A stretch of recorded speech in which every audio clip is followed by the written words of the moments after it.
Hey, what's up, everyone? It's your boy, Jimmy Champagne, back at it again with the latest PlayStation news. I hope you all had an awesome holiday season and got some quality gaming time in. Personally, I've been diving deep into Kingdom Come, Deliverance still chipping away at it. I also took a stab at the lockdown mode in Need for Speed Unbound, but man, the hacker situation is out of control. No anti-cheat measures from E, and it's impossible to get all the cars. I was gunning for that M3 GTR, had it in my sights, and then bam, some dude teleports across the map, starts sending trucks at me, playing as a cop. Frustrating to say the least. But enough about that, let's jump into today's juicy topics.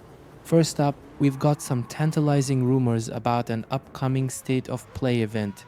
According to Alex Smith, a former Ben Studio employee and co-creator of the Siphon Filter series, Sony is gearing up for a State of Play on January 30th, 2025. The buzz is that we'll finally get release dates for Death Stranding 2 and Ghost of Tsushima.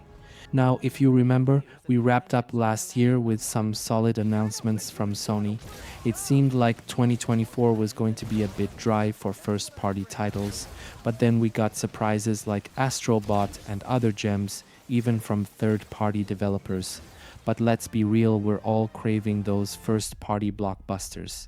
With Wolverine reportedly undergoing a full creative reboot, it might be a while before we see it. But Ghost of Tsushima, that's a different story. The original Ghost of Tsushima was a sleeper hit, exceeding expectations and quickly becoming one of PlayStation's coolest and best-selling games. A sequel slated for 2025 sounds about right, given Sucker Punch's track record. As for Death Stranding 2, Kojima's been pretty cryptic as usual. But considering we've seen gameplay as far back as the Game Awards in 2023, it's safe to say the game is well into development. I'm betting on a 2025 release with some timed exclusivity for PlayStation, much like the original. There's also talk of a big multiplatform revealed during the State of Play. This could mean a lot of things: PlayStation and PC, maybe even Switch. Given Sony's recent ventures into live service games, titles like Fair Game Dollar come to mind. If they're aiming for a Payday-esque experience, launching on multiple platforms, especially PC, would make sense to capture a broader audience. Speaking of live service games, Hermen Hulst, head of PlayStation Studios, recently emphasized that Sony isn't shying away from this model.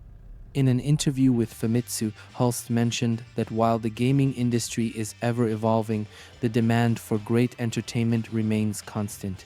He stated that Sony will continue to focus on developing live service titles alongside the story-driven single-player experiences we all love. I get it, live service games can be a mixed bag. They can be cash cows, funding those epic single-player adventures we crave. Take Helldivers 2, for example.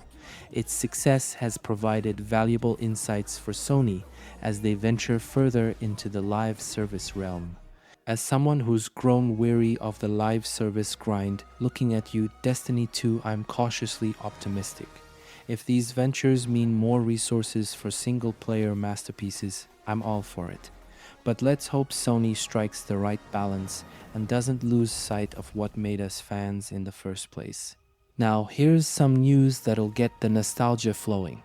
Hermen Hulst hinted that Sony is exploring opportunities to revive some of its classic IPs.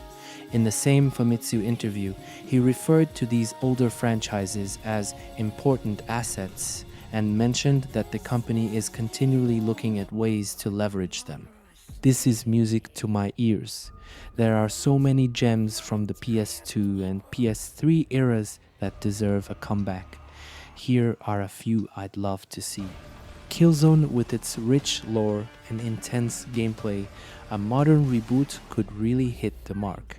MotorStorm, an arcade racer with the PS5's capabilities? Sign me up. Socom tactical shooters are making a comeback, and Socom could lead the charge. Resistance, a fresh take on this alien invasion FPS, would be incredible.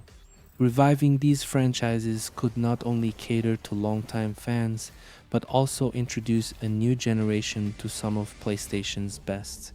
So there you have it, a potential state of play on the horizon. Sony doubling down on live service games and the possibility of classic franchises making a return. It's shaping up to be an exciting year for PlayStation fans. As always, I'm Jimmy Champagne and I'll catch you in the next one. Don't forget to like, subscribe, and hit that notification bell so you never miss an update. Thanks for watching.